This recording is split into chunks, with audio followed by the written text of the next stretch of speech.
Welcome back to Distant Lightning. So we're in the NHL playoff series against Boston, Game 3, and the Bolts win 7-1. What? Yes, the dreaded Bruins, who won the President's Trophy. It's the President's Trophy curse. They got wrecked 7-1 by the Tampa Bay Lightning. So, my question is, did we break the Bruins? I think we did. Tampa now leads the series 2-1. So in this episode, we're going to do the good, the less than good, and stud of the game. All right, let's start with the good. Everything? Tampa really did well all over the ice at all times. It was fantastic to watch. 7-1. When you've got that much differential in goal scoring, a lot went right. The good number 2, Palat and the power play. I love that Tampa changed it up. This is a real credit to the coaching staff of trying something different. Even though we just came out of a win with Boston, but let's keep them guessing in the next game. Palat took Kucherov's spot in the right side faceoff circle, and he got fed the puck, and he scored a one-timer. He tried it out, a couple games ago, and it didn't work out so well, but somebody's been practicing, and he slammed that thing home. Kucherov was on the opposite side, and what was great about that is he drew the D to him. You cannot give Kucherov a shooting lane. The Bruins defense knew it, and they had to hug that side of the ice where Kucherov was, effectively pulling them away from Palat. So anytime Palat got fed a puck, he's wide open, no coverage. He can take his time connecting with that puck. I'm not saying he took much time. He hit that thing solid on that one-timer feed. Good thing number 3, that linesman. You know the one. In the second period, he threw that block on Jeremy Lauzon, Bruins D-man, along the right side boards, allowing quick, speedy Yanni Gourde to just speed off with the puck and go right to the net. I watched the replay a few times, and boy, did Charlie Coyle, the other D-man on that pairing, get a front row seat to Yanni Gourde scoring on Halak. It wasn't just that he had a front row seat and watched him. I saw him just glide back, and he stopped skating.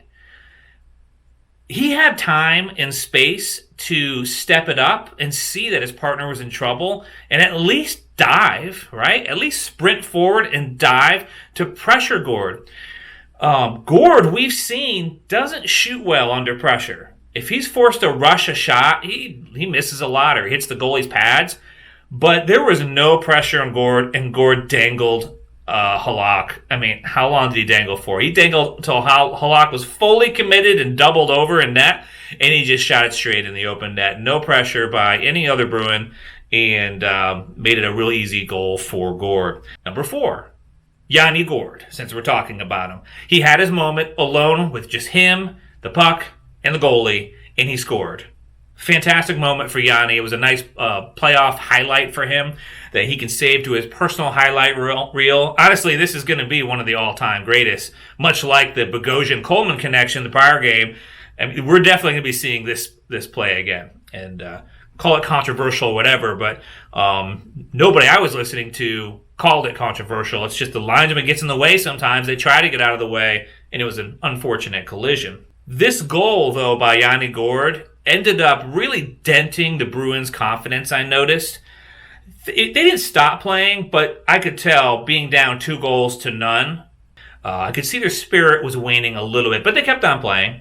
So, good thing number 5. This was goal number 4 by Alex Killorn. This could be the title of the next cologne I buy, because it's the goal that broke Halak, all right, the Bruins goaltender. It also broke Boston's will to compete. So after this 4th goal by Alex Killorn, what happened is Halak let up a rebound on a bouncing shot pass from Palat that Killer whacked in while prone on his stomach. The Bruins were fully demoralized at this point. Halak got pulled and replaced by Vladar, I think his name, a total rookie who had never played a single minute in any NHL game up to this point. So, hey, welcome to the team. And by the way, we're in the playoffs against the other best team in the NHL, and they're beating us 4-1 at this point. Okay, next good thing. Goal number 5 by Brayden the Boss Point. So poor rookie Bruins goaltender, Vladar, had to face a clean breakaway by none other than our very own Brayden Point. No goalie in this entire NHL wants to face a breakaway with no pressure on Brayden Point. Okay, Brayden Point is fantastic even under pressure. And sure enough, Pointer made really what was an easy kind of left-right deke to his backhand and just easily beat Vladar.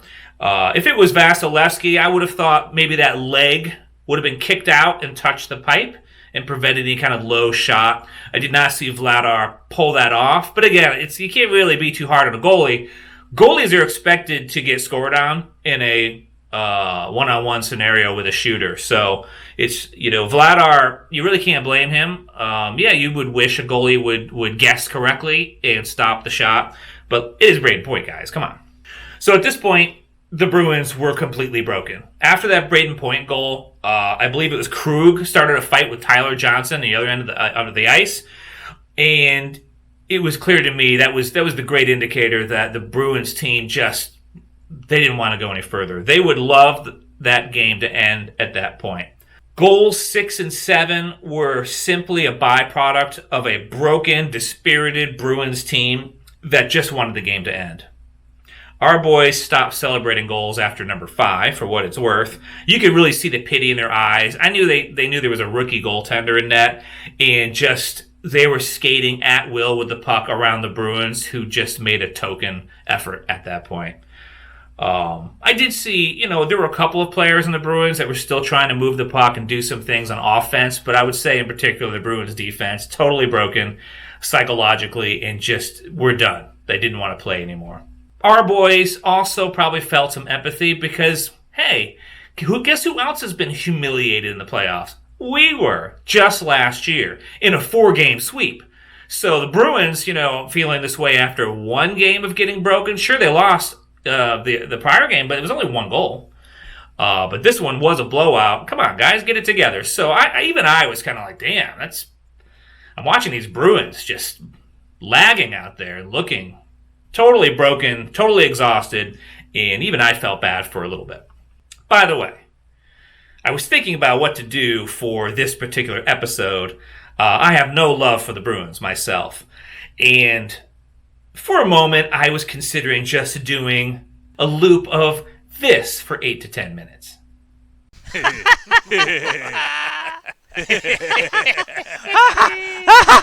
Oh my God.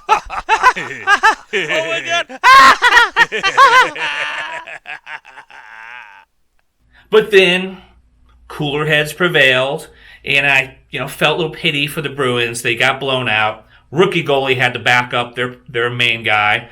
Really, their number one starter goalie, Tuukka Rask, he already kind of cried and left a while back. Okay, family matter, sure. I'm not sure the veracity of that.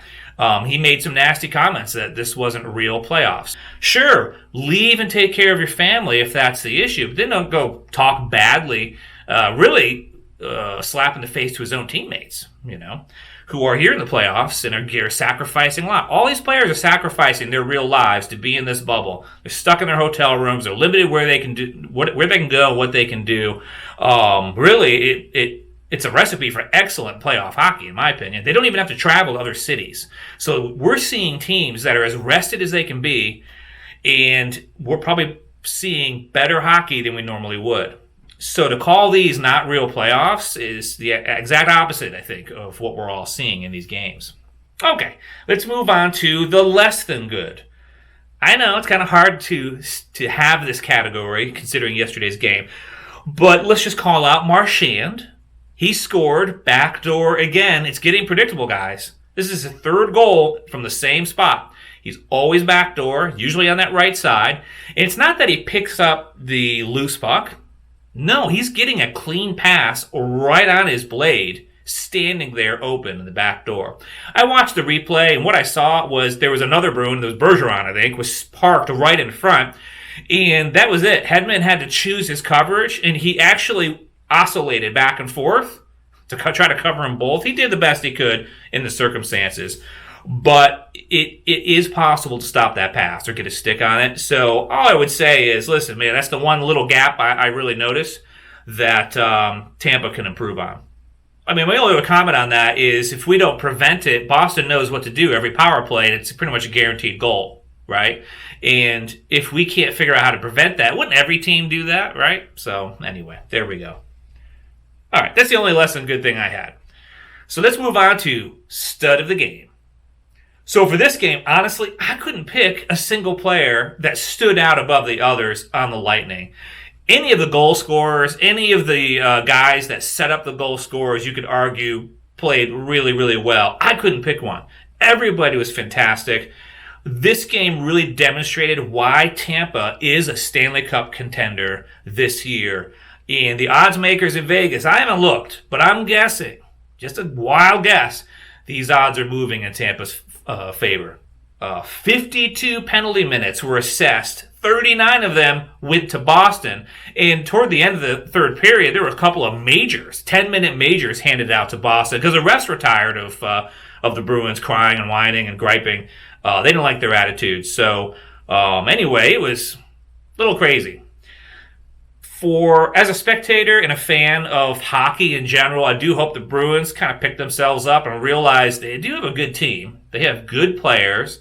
They have a good coach. I mean, and good coaching staff. So they need to just pick themselves up and press on because I do want to see competitive hockey. I thought every game would be a one-goal game against Boston. So to see this blowout is really unexpected. Now, the selfish side of me for Tampa would love to see a couple more blowouts and just close out the series. Wouldn't that be great? Okay. Anyway, looking ahead, Game 4 was scheduled for Friday, but now is postponed. Boston is home again. I believe they moved this game to Saturday at noon Eastern. Okay? So who knows? That might get moved again, but as of right now, it's Saturday at noon. And we'll see if Tampa can sustain their momentum against the Bruins and maybe get another win. Go Bolts! All right, guys, thanks for tuning in. Hit that like, hit subscribe if you want this to show up in your feed again on YouTube, or check social media for the next episode coming soon. Thanks for joining me for Distant Lightning.